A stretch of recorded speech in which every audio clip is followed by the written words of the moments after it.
Hello and welcome to London Bridge Project YouTube channel. Today we are together with Hardy. Hardy, welcome. Thank you. It's good to see you. And Hardy, can you tell us more about yourself, first of all, because we want to know you. Great. My name is Hardy and I'm an IT professional. I've been living in UK from last 10 years. I moved to UK from India. Wow. And it's a great country. It is full of opportunities. Exactly, yes. A lot of IT professionals come from India. It is really. And when I moved here, at that time, there was a special visa called HSMP. It's a highly skilled migration program where you move from, if you are an experienced professional. Yep. Oh. And then so you educated in India as well? You did finish your university, I guess? Yes, my education was all from India. I did graduation in computer applications. Then I did masters in IT. Oh. So it's a loss for India, but gain for the UK, I guess, huh? Well, it's a different set of life. So I always wanted to go out and live in different countries. I lived in Southeast Asia for a few years before moving to UK. And when I was working in India, I never thought of leaving India. Oh, really? Ever, yeah. Wow, interesting. But it just happened one day. Someone called me and said, like, we're looking for an IT professional. Would you like to join us? And I said, so why the not? opportunity just came to you. It's lucky, I guess, huh? Yeah. Okay, great. So you moved to the UK 10 years ago. So how your UK adventure started? You started as a professional or directly going entrepreneur? How you started? No, when I moved here, I had a visa for 2 years initially. So part of the program was that you need to prove that you can live in the UK for within 2 years of your first 2 years of your life. So you need to satisfy a certain performance criteria. Exactly.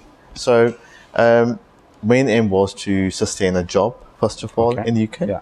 So when I came here, I started looking for jobs, gave few interviews around, and luckily I got a chance to work for a PPC campaign company called Jellyfish. Jellyfish. So so it's a marketing agency, and I worked there for a year and a half, and that gave me a good chance to work with people who live in UK and get used to. And also you get familiar with the business culture.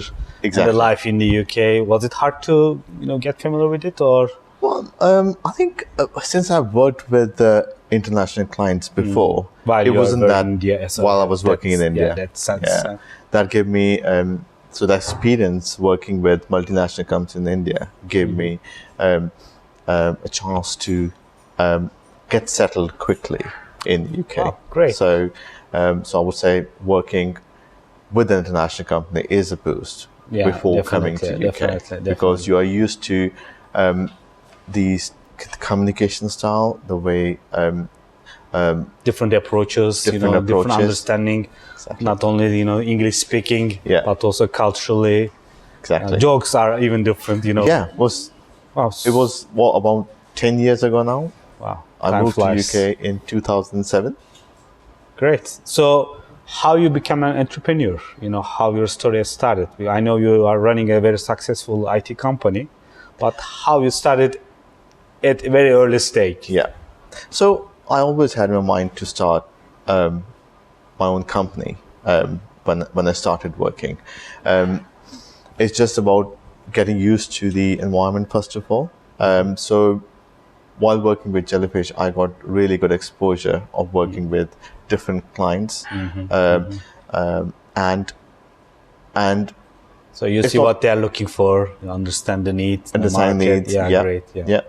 And so when I left Jellyfish, I started working as a consultant for other companies, and in 2012, I really wanted to start my own company. So I quit my full-time job, which is really hard. It is really hard because you haven't have a full-time. Yeah, it's expensive to live in the UK, all the responsibilities, and it's competitive. Yeah. So since my background was IT, and I wanted to start a web development company. So we are currently working with NHS, cargo companies across UK, where we're building platforms, cloud platforms, integrating data between third-party applications. So our main business is WebEquador as a web development company, but the core bit is to work on integration platforms. So I just want to ask the real question. Right now it's a successful business, it's growing, going. But when we go back to old days, the first couple customers are very important. How you find them, how you engage with the customers, what kind of network did you do to achieve, convincing them? So I think in an IT world, you can easily find customers online because there are a lot of freelancing websites available. So what I did was, after quitting the job, I registered myself into these online sites where people are looking for developers online because you don't need to be in an office on site to do the work. You can do any web development work from anywhere in the world. So I registered myself on the online websites, and I had a few handful of friends across the globe. So immediately start working internationally. Yes, I think because it's all about contacts, because you can deliver web development projects from anywhere in the world. So I started with small. I had few handful customers at that time. I was doing the development. I was doing the client communication. I was doing the invoicing. So everything was one man band. Yes. Obviously, zero to hero. Zero to setting up a small IT company. So it took me around 6 months to get used to working from home. Setting up the Do you website. remember your first customer meetings? I think I remember one of the meetings happened, and after leaving Jellyfish, I worked for another IT company in Marlow, and from there I had few friends who were working as a CTO in that company, saying, "Look, I've got a project to do. Do you have time to take on the project?" So at that time, that kicked off on one project to 2 to 3, and then we carried on from that side. And we're still working together from that time, and 10 years, from 10 years, and it has been a really good journey. Wow, it is. So you're kind of lucky, but the luckiness comes from your deliverables. So you successfully completed the project, get used with the environment. You have a case reference in here to prove yourself. But there are also some new customers without knowing you. And what might be the challenges of facing new customers? What are their expectations? What they want to see? Even now, you are a mature company having successful stories behind you. Having a new customer on board. What are the challenges? What kind of preparations you need to make? So, challenges.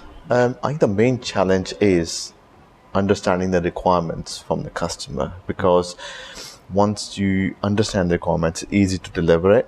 So a lot of communication between the customer and us to understand the requirements to deliver the project.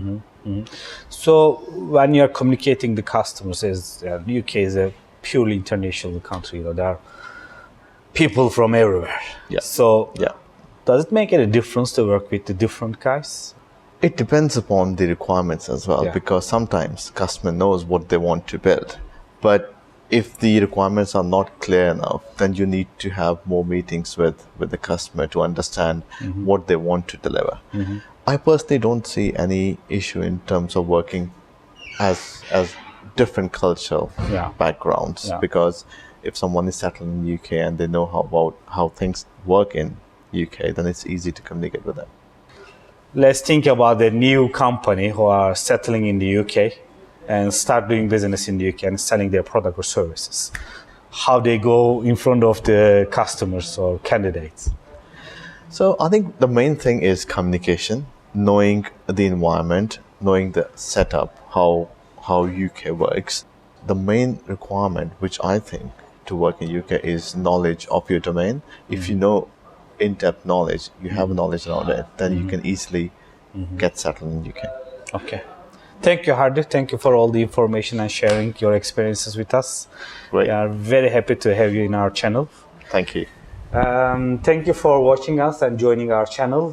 We will have more interviews very soon, and we will talking about the sales ecosystem in the UK and sharing the experiences of our customers or non-customers, doesn't matter.